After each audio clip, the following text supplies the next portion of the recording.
As usual, I start with a concept, and so for this album, I had this idea, imaginary cages, and what that imaginary cages to me implied was the cage that you put in your mind is in.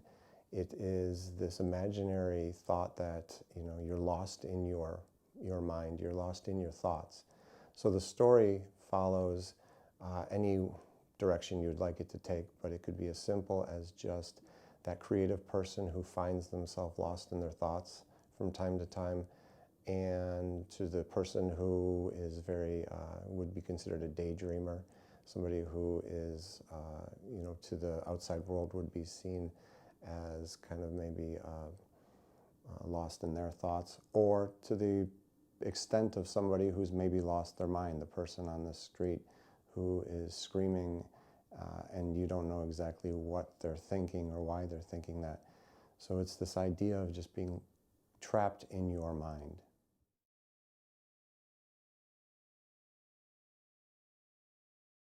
I began composing this music right about at the beginning of the pandemic. So I was at home and took advantage of this time by starting to write what I was going to become my very first solo war guitar piece. It was put together part by part, starting really at the very beginning of the whole piece and working all the way to the end.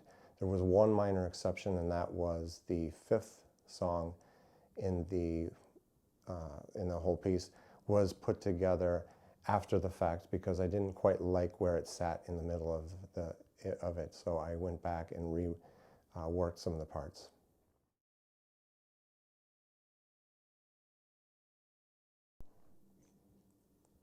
For the recording portion of this album, I wanted it to be a very clean, direct signal.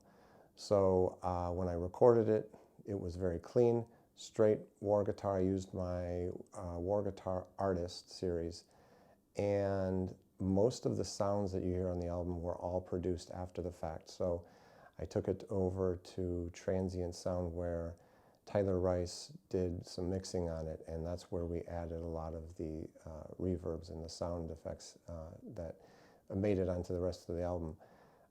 From there, we took it to master with Bob Katz. He was suggested to me from Ken Golden at Laser's Edge, who I work with Asio Christ. So he came highly recommended, and I absolutely love the job that he did from the mastering standpoint.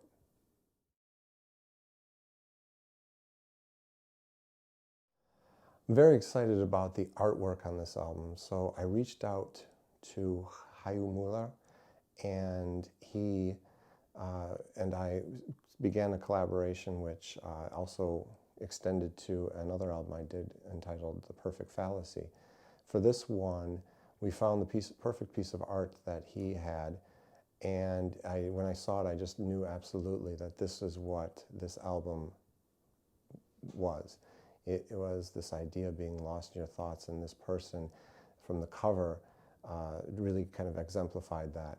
And the inside of the art, he created some original character that also, it was almost bizarre because when he showed it to me, I said to him, this is the exact feeling that sometimes I feel when I'm lost in my thoughts. And he had captured it perfectly in a visual. So I'm really excited to be working with him, and the artwork and the CD looks fantastic.